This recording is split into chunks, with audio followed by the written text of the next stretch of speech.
कांग्रेस के कार्यकर्ताओं में बहुत उत्साह है और हमारे नेता राहुल गांधी जी जो भारत जोड़ो न्याय यात्रा निकाल रहे हैं उसमें जो 5 मुद्दे हैं उन 5 मुद्दों को लेकर के युवा है, श्रमिक है, रोजगार है, भागीदारी है, महिला है, 5 मुद्दों को लेकर के हम लोग चर्चा कर रहे हैं, हम लोग कार्यक्रम कर रहे हैं, मीटिंगें कर रहे हैं और हमने देखा कि राजस्थान में कार्यकर्ताओं में बहुत उत्साह है और 5 साल जो हमारी सरकार ने अच्छे काम किए थे अब महसूस होने लगा लोगों को कि वास्तव में ये तो ठगे गए, हम लोग बहकाव में आ गए और गलत फैसला हो गया। राजस्थान के लोग ये मानने लगे हैं कि ऐसी सरकार आ गई जो पर्ची सरकार है, जिसके मुख्यमंत्री की चलती नहीं है, जिनके मंत्रियों की चलती नहीं है, जनप्रतिनिधियों को कोई पूछता नहीं है, ब्यूरोक्रेसी पूरी तरीके से हावी हो गई है। मंत्री चाहे जो बयान दे रहे हैं, जो किसानों के हित की बात करने वाली बात प्रधानमंत्री जी कर रहे थे, उनके द्वारा भेजी गई पर्ची से निकला हुआ मुख्यमंत्री का मंत्री, कृषि मंत्री ये कह रहा है कि किसान को कर्जा नहीं देना चाहिए और किसान की आदत बन गई है कि कर्जा लो और मत चुकाओ, तो किसान के प्रति उनकी सोच आ गई। इनका स्वास्थ्य मंत्री ये कह रहा है कि चिरंजीवी योजना जिससे 25 लाख का इलाज हो रहा है फ्री में, वो तो फर्जी है, फर्जी योजना है।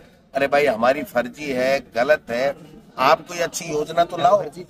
आप तो कभी ऐसे लगा रहे हो, कभी हटा रहे हो, मंत्रियों को बाबू नहीं मिल रहे हैं, उनको अधिकारी नहीं मिल रहे हैं। आप देखिए जो भी लिस्टें आई है, जो भी IAS और RS की लिस्ट आ रही है, मुख्यमंत्री को पता नहीं है लिस्ट कहाँ से पर्ची के द्वारा दिल्ली से पर्ची आ रही है और निकल रही है। आज लगाया, कल चेंज कर दिया। 2 मुख्यमंत्रियों के 2 के RS अधिकारी लगाए थे, आपको पता है, दोनों चेंज हो गए। जिन जिन मंत्रियों ने अधिकारियों का लिख के दे दिया वो एक भी अधिकारी नहीं लगे। तो जो हम लोग बार बार कहते हैं कि जब भी भारतीय जनता पार्टी की जहां भी सरकार, चाहे वो स्टेट हो चाहे सेंटर हो, आती है, तो जो RSS कभी वोट नहीं लेता है, कभी जनता के बीच में नहीं जाता है, वो RSS के लोग पर्दे के पीछे से सरकारें चलाते हैं। उनको जनता के मुद्दों से, जनता की समस्याओं से, जनता के वेलफेयर से, प्रदेश के विकास से कोई लेना देना नहीं। वो अपनी आइडियोलॉजी के काम करते हैं, लिए काम करते हैं, इसके अलावा कुछ नहीं करते। तो इस 2 महीने में न तो कोई 100 दिन की कार्य योजना बनी, आज 50 दिन से ज्यादा आपको पता होगा हो गए होंगे। एक भी मंत्री का एक स्टेटमेंट ढंग का बता दो आप। इनका जनजाति मंत्री कह रहा है कि बच्चे ज्यादा पैदा करो, मोदी जी मकान दे देंगे।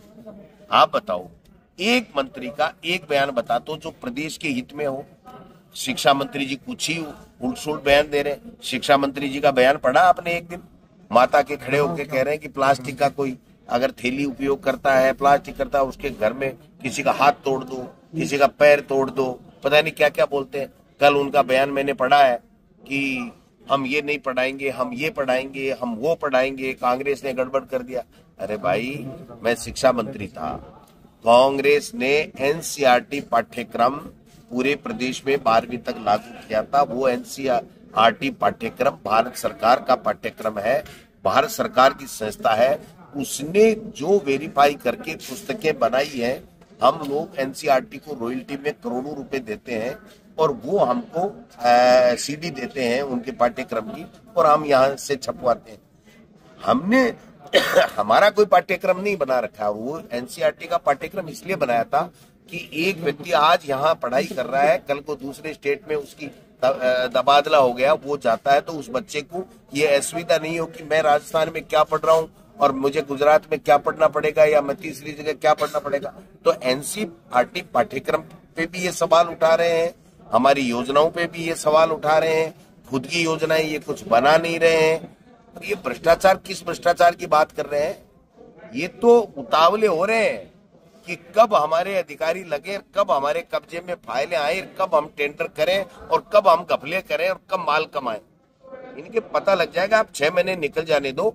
अभी तो इनको टाइट कर रखा है मोदी जी ने और अमित शाह ने कि लोकसभा चुनाव हो जाने तो उसके बाद में हम आपको खुली छुट्टी देंगे। तो जब तक ये कुछ कर नहीं पाएंगे, केवल धार्मिक उन्माद फैलाना, धर्म के आधार पर लोगों को, वोटों को बांटना, वोट की फसल काटना और तानाशाही करना। आज ED, इनकम टैक्स, CBI कितना दुरुपयोग हो रहा है आप बताओ। है कोई ऐसा भारतीय जनता पार्टी का नेता जिसके खिलाफ मुकदमे भी दर्ज है, या NDA के दल का कोई नेता जिसके खिलाफ मुकदमे दर्ज है ED में, और उसके यहाँ कोई सर्च हो रही हो उसके यहाँ कोई किसी तरीके की कार्रवाई हो रही हो, उससे कोई पूछता नहीं, तो ये सारा देश देख रहा है। सर स्टैंड लेने की पोजीशन में पार्टी आ गई है। बीकानेर में कहा स्टैंड लेने की पोजीशन में पार्टी आ गई है। बीकानेर में कहा कि विधानसभा चुनाव के दौरान स्टैंड नहीं ले पाए थे, इसका नुकसान बहुत बड़ा हो गया। ये रंधावा साहब का बयान था कि हम लोग चाहते थे कि कुछ टिकटें कटे, नए लोगों को टिकटें मिले, जिससे हम लोग दोबारा सरकार में आ सकें। क्योंकि सवाल ये था कि योजनाएं हमारी अच्छी थी, लेकिन वो काम हम नहीं कर पाए। हम किसी दूसरे को दोष नहीं दे रहे, पार्टी आलाकमान को दोष नहीं दे पा रहे, हम मोह नहीं छोड़ पाए, हम हमारे पुराने लोगों का मोह नहीं छोड़ पाए, जिनकी एंटी कमेंसी थी उनको भी हमने पुनः टिकट दे दी, और दे दी तो परिणाम विपरीत आ गए। बाकी कोई जनता तो कांग्रेस को ही चाहती थी। जनता तो आज भी कह रही है कि कांग्रेस की जो योजनाएं हैं वैसी योजनाएं भारतीय जनता पार्टी कभी जिंदगी में बना ही नहीं सकती। ये कहा था इन्होंने कि हमारी कमी है कि हम चाहते हुए भी वो काम नहीं कर पाए। 10, 20, 25 टिकटें हम और काट देते जिन लोगों के खिलाफ एंटी कमेंसी आ रही थी। तो योजनाएं अच्छी थी तो हम आ जाते और जनता आशीर्वाद देती और सरकार में हम होते। हिमाराम जी ने कहा त्याग नहीं है, त्याग की भावना नहीं है, हिमाराम जी ने कहा। और अमीन खान साहब ने बहुत बड़ी बातें कही। लास्ट में कहा कि जिलाध्यक्ष कहाँ है। आपने हालांकि जवाब तो दिया उनको। दोनों बातें अमीन खान जी को देखनी पड़ेगी। मेरी बात भी ठीक है कि उनका ये दर्द सही है कि जिलाध्यक्ष अगर पार्टी के खिलाफ लड़ ले तो फिर मतलब क्या है। लेकिन जो त्याग वाली बात है, वो त्याग वाली बात भी उनको दिमाग में रखनी पड़ेगी। ये दोनों पहिए साथ चलते हैं, तो त्याग जरूरी है, चाहे परिवार हो, चाहे प्रदेश हो, चाहे पार्टी हो।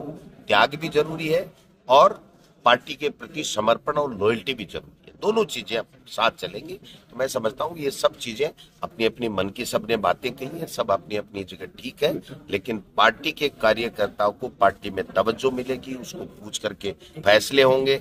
और हम राजस्थान में लोकसभा चुनाव में कांग्रेस भारी बहुमत के साथ में चुनाव जीतेगी।